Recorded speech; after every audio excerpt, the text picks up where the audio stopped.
everyone, welcome back to another video. Hope you all are doing well.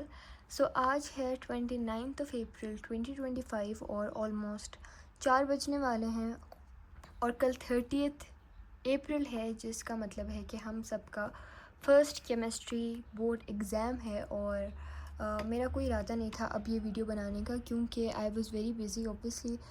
मेरा अपना भी paper है, लेकिन आप लोग के इतने ज़्यादा कमेंट्स आए हुए थे, तो मैंने अभी जो अपनी ब्रेक ली है वो मैं इसमें कंज्यूम कर रही हूँ, क्योंकि मेरा अपना अभी सिलेबस रहता है, कंप्लीट नहीं हुआ। But I am making this video क्योंकि you all were so confused about a few things, और एक डूज़ एंड डोंट्स की भी एक लिस्ट सी है जो मैंने बनाई हुई थी आप लोग को बताने के लिए, so that it can be helpful for you all. So let's get started. अच्छा जी, तो सबसे पहले हमारे पास आ जाता है कि डूज़ क्या हैं। सबसे पहली चीज़ ये है कि एक तो आप जब सुबह उठें फजर पे, आप फजर की नमाज़ पढ़ें और उसके बाद जो है ना अपनी सूरतें दुआएं थोड़ी सी पढ़ें और अपनी बुक पे फूकें, अपने ऊपर फूकें, और उसके बाद आपने अपनी रिवीजन स्टार्ट कर देनी है। रिवीजन आपने अब कैसे स्टार्ट करनी है कि रिवीजन में इंपॉर्टेंट टॉपिक्स की एक और वीडियो मैंने बनाई हुई थी, उसमें मैंने इंपॉर्टेंट टॉपिक्स आपको बताए हुए हैं।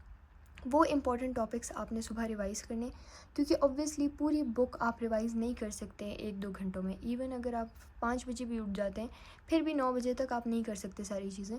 तो आप वो इम्पॉर्टेंट स्पेसिफिक टॉपिक्स जो हैं वो रिवाइज़ कर लें, और जो आपको लगता है कि ये मेरे वीक पॉइंट्स हैं वो रिवाइज़ कर लें। और आप जब फजर के बाद उठ जाएंगे, आप आराम से अपनी रिविज़न करते रहें। फिर आप ब्रेकफास्ट करें, ब्रेकफास्ट मिस नहीं करना है, बहुत इंपॉर्टेंट है। बेशक हल्का सा 2-3 कुकीज़ खा लें, बिस्किट खा लें, कुछ भी खा लें, हल्की सी कोई लाइट सी चीज़ खा लें, लेकिन कुछ खा के जाना है। ये ना हो कि भाई पेपर में नींद भी आ रही है और कुछ खाया हुआ भी नहीं है और एंजाइटी से बेहोश भी हो रहे हैं, तो वो नहीं करना है, उसमें और ज़्यादा आपका टाइम वेस्ट होगा। और दूसरी चीज़, आपने ऑल नाइटर्स नहीं पुल करने। एग्ज़ाम के दौरान ऑल नाइटर नहीं पुल करना कभी भी। ऐसा नहीं होना चाहिए कि आप पूरी रात के जाग रहे हैं और बग़ैर सोए आप पेपर देने चले जाएं। बहुत से मैंने ऐसे केसेस देखे हैं कि उनका सिलेबस वो कंप्लीट हो जाता है, वो पूरी रात पढ़ पढ़ के आए हुए होते हैं सुबह, और पेपर में ना उनसे लिखा जा रहा होता है, उनका दिमाग काम ही नहीं कर रहा होता, या तो कुछ सो जाते हैं या फिर उनका दिमाग बिल्कुल नम हो जाता है, वो कुछ लिख ही नहीं पाते। और एक स्टेज ऐसा फिर आता है कि there like I need to get done with this paper ASAP, और मैंने घर जाना है और बस सोना है। इसके बाद हमारे पास एक और चीज़ आ जाती है, वो ये है कि सुबह आपने अपने कॉलेज के लिए या अपना जो भी सेंटर आपका बना है वहाँ पे जाने के लिए थोड़ा जल्दी निकलना है। एक 45 to 50 मिनट्स का गैप दें, ताकि अल्लाह ना करे अगर रश हो या आपकी गाड़ी का टायर पंचर हो जाए या कुछ भी हो जाए, तो इतना ज़्यादा जो है ना स्पेस हो उस टाइम पीरियड में कि आप पेपर के लिए पहुंच जाएं टाइम पे। क्योंकि अगर आप 9 बजे पहुंचने के इरादे से निकलेंगे घर से, और अगर खुदा ना खास्ता अल्लाह ना करे अगर आप कोई 20 मिनट्स या 10 मिनट्स भी लेट हो गए, तो आपका हाफ़ से ज़्यादा टाइम जो MCQs वाला है, सेक्शन ए का टाइम गुजर जाएगा। तो वो बिल्कुल नहीं करना आपने जल्दी निकलना है, जल्दी जाएँ। बेशक आप कॉलेज में बैठ के रिवाइज़ करें। कॉलेज में पहुँचते साथ आपने अपने जो है ना, अगर आपके फ्रेंड्स उस तरह के हैं कि वो सारे भी रिवीजन कर रहे हैं, तो आप उनके साथ बैठ के रिवीजन कर लें।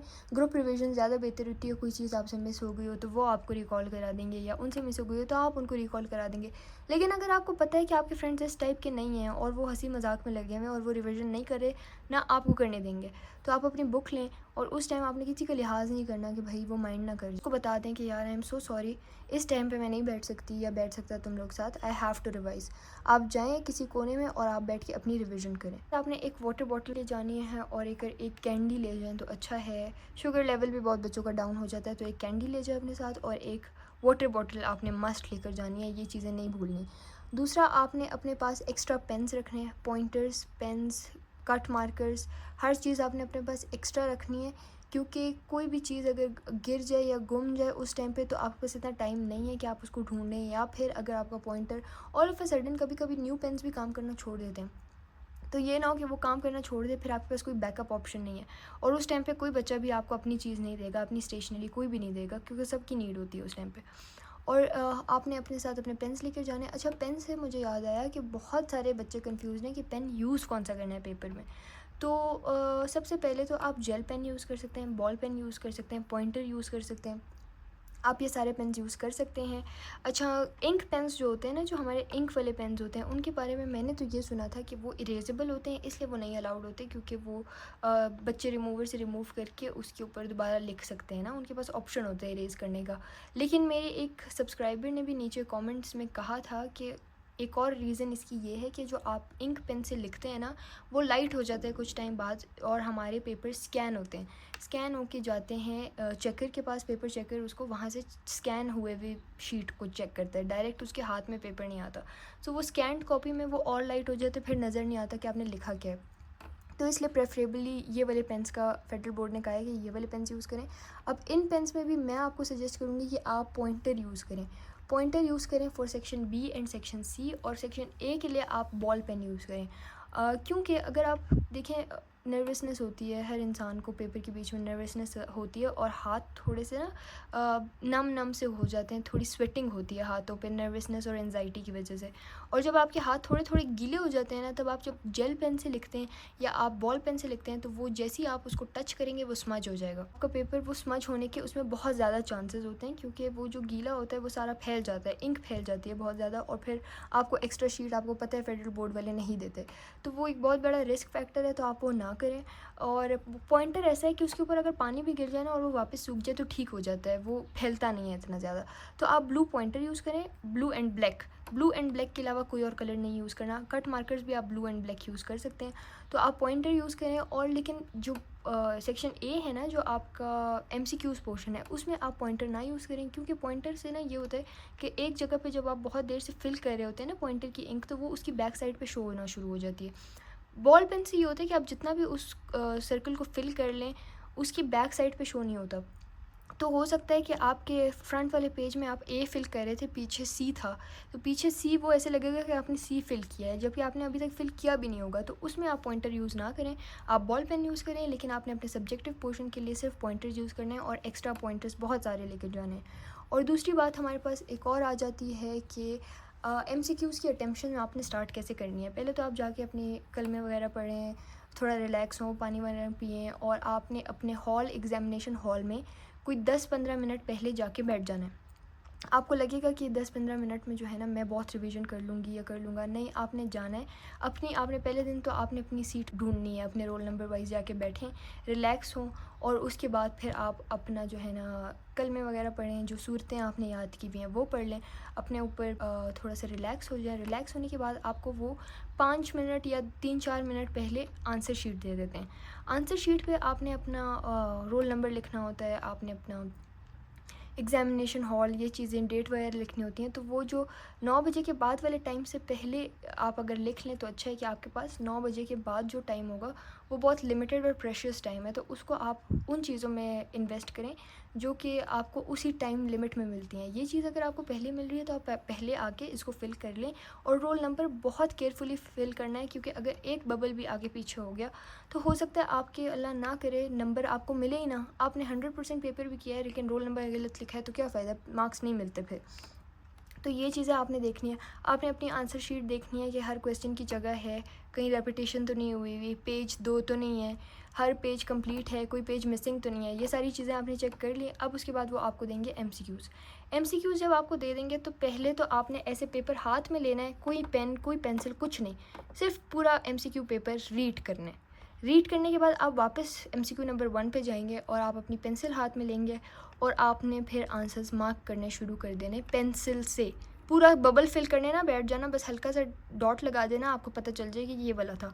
उसके बाद फिर तीसरी दफ़ा आपने वापस MCQ नंबर 1 पे जाना है, और आपने अब अपना बॉल पेन लेना है।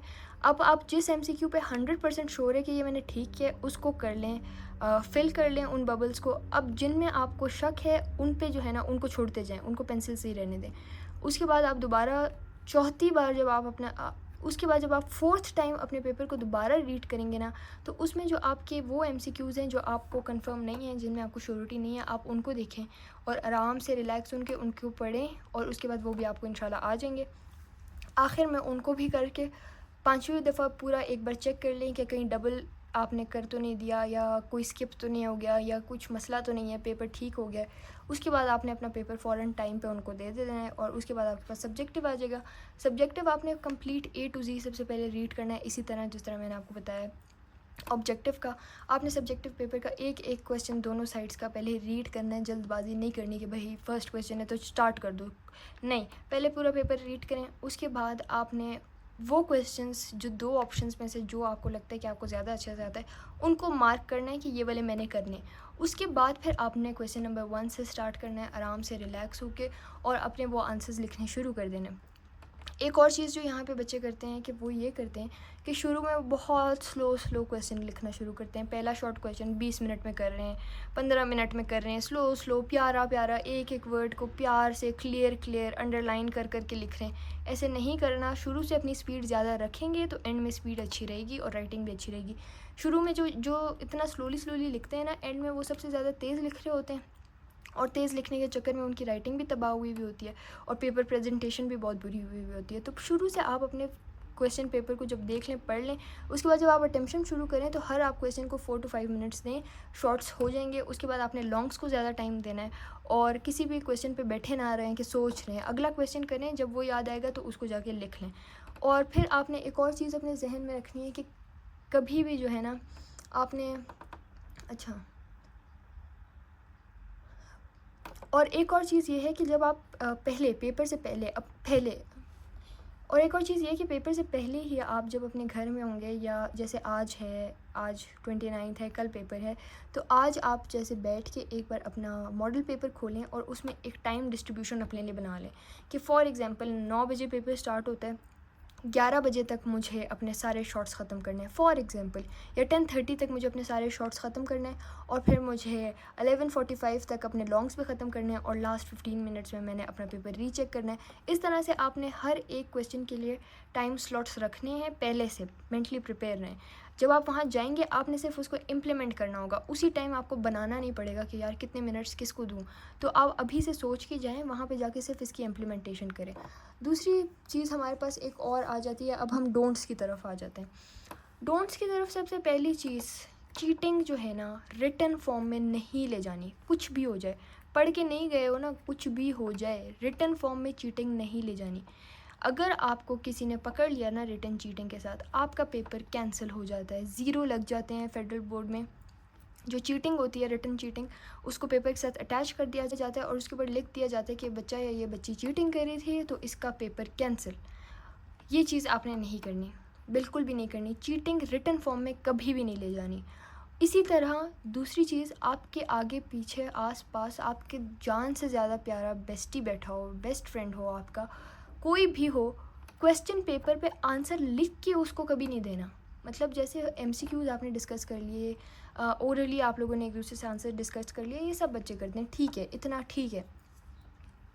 पेपर एक्सचेंज नहीं करना कभी भी, गलती से भी शीट एक्सचेंज नहीं करनी, और सब्जेक्टिव पे आंसर लिख के किसी को नहीं देना, क्योंकि अगर आपका सब्जेक्टिव पकड़ा गया, आपकी राइटिंग में आप किसी को चीटिंग करवा भी रहे थे, आपका भी पेपर कैंसिल, जो कर रहा था उसका भी पेपर कैंसिल। आपने शीट एक्सचेंज की, आपका भी कैंसिल, उसका भी कैंसिल। तो ये इतने बड़े रिस्क लेने की ज़रूरत ही नहीं है। दूसरी चीज़, कुछ बच्चों को मैंने नोटिस किया है कि जब वो हॉल में एंटर होते हैं ना पहले दिन, तो वो इन्वेजिलेटर से ना, एक तो होता है ना कि आप सलाम करो बस और गुजर जाओ, कुछ बच्चे एक्स्ट्रा हाल हवाल करना शुरू हो जाते हैं, एक्स्ट्रा स्वीट होना शुरू हो जाते हैं, एक्स्ट्रा वो मक्खन लगा रहे होते हैं।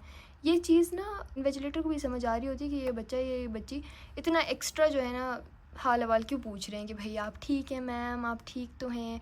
ये सब नहीं करना है, उनकी नज़रों में मत आए। एंटर हो, जाएं, सलाम करें, अगर वो आपके रास्ते में खड़े हुए सलाम करें, गुजरें, और अपनी जगह पे बैठ के पेपर करें।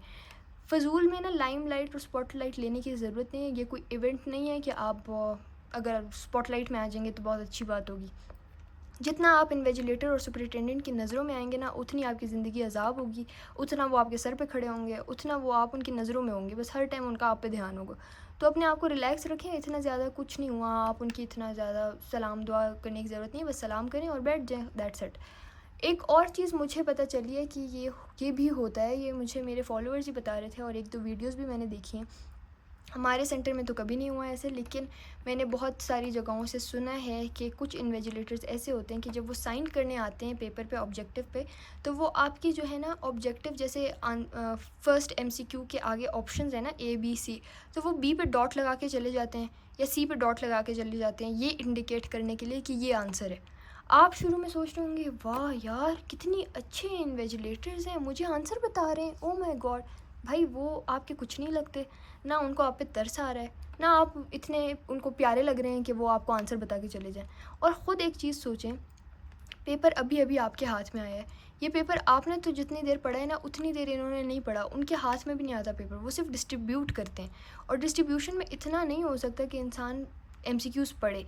वो पेपर डिस्ट्रीब्यूट करते हैं, वो साइन करने आते हैं 10 सेकंड के लिए, 10 सेकंड में ना इंसान एमसीक्यू पढ़ सकता है ना कुछ। वो बगैर एमसीक्यू पढ़े, बगैर ऑप्शंस पढ़े, एक रैंडम जगह पे डॉट लगा रहे हैं, तो आप उसको फॉलो कर रहे हो कि भाई उन्होंने डॉट लगा दिया तो यही आंसर है। उन्होंने एमसीक्यू पढ़ा तक नहीं होता, उन्होंने ऑप्शंस देखे तक नहीं होते, उन्होंने आपका वर्जन नंबर तक नहीं देखा होता, वो डॉट लगा के चले गए। अगर वो आपका ऐसे डॉट लगा रहे हैं तो उस आंसर को नहीं फॉलो करना कि भाई उन्होंने ये किया है तो बस यही आंसर है, बाकी ऑप्शंस आप देख ही नहीं रहे। अपनी कॉमन सेंस यूज़ करें, ख़ुद करें पेपर, उन पे रिलाई मत करें। मैं पहले भी एक वीडियो में बता चुकी हूँ, जो जो इन्विजिलेटर्स होते हैं जिनकी ड्यूटी लगती है वो सब्जेक्ट टीचर्स नहीं होते, मेजॉरिटी लैब असिस्टेंट्स होते हैं, नॉन टीचिंग स्टाफ होता है जो कि आर्ट सब्जेक्ट्स के होते हैं या इस तरह के सब्जेक्ट्स के, आर्ट सब्जेक्ट्स के भी नहीं होते, वो मतलब लैब असिस्टेंट्स हैं, इस तरह के होते हैं जो टीच नहीं करते, जो किसी सब्जेक्ट को पढ़ाते नहीं हैं। तो जब वो पढ़ाते ही नहीं हैं, उनको कोर्स का ही नहीं पता, उनको पेपर का ही नहीं पता, तो वो फिर कैसे, मतलब कैसे आपको आंसर बताएंगे, और वो क्यों बताएंगे आपको आंसर, आपको वो जानते भी नहीं हैं, वो आपको आंसर बताएंगे। और एक और गलती बच्चे उनसे ये करते हैं कि इन्विजिलेटर को बुला बुला के ना बार बार उनसे आंसर पूछते हैं।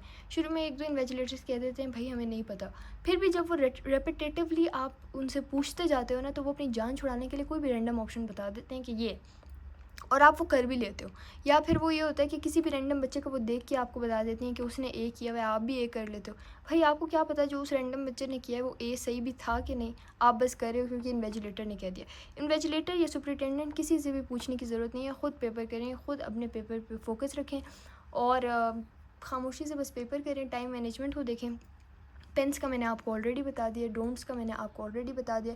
ये कुछ मसले हैं जो सेंटर्स में होते हैं, लेकिन आप बस इनसे बचें और अननेसेसरी लाइमलाइट लेने की कोशिश मत करें, ना ही स्पॉटलाइट में आने की कोशिश करें, और इस स्टेज तक उनको ना पहुंचाएं कि आप इतनी ज़्यादा कोई बातें कर रहे हैं किसी से कि वो आपकी सीट चेंज करें, क्योंकि वो जिसकी सीट चेंज करते हैं ना वो भी उनकी नज़रों में आ जाते हैं। तो उनकी नज़रों में नहीं आना, रिलैक्स होकर आपने अपना पेपर करना, पैनिक नहीं करना। एंजाइटी वगैरह होती है, नेचुरल है, लेकिन आपने पैनिक नहीं करना, रिलैक्स होके जाएं, इंशाल्लाह बहुत अच्छा पेपर हो जाएगा। And yes, please please please remember me in your prayers also, and I hope कि आप सबका बहुत अच्छा पेपर हो जाए, मेरा भी बहुत अच्छा पेपर हो जाए और बहुत आसान पेपर आए, बहुत अच्छी चेकिंग हो और सुपरिटेंडेंट और इन्विजिलेटर्स भी अच्छे हों, इस सेंस में कि वो अननेसेसरीली तंग ना करें, पेपर छीने ना, चीखें ना।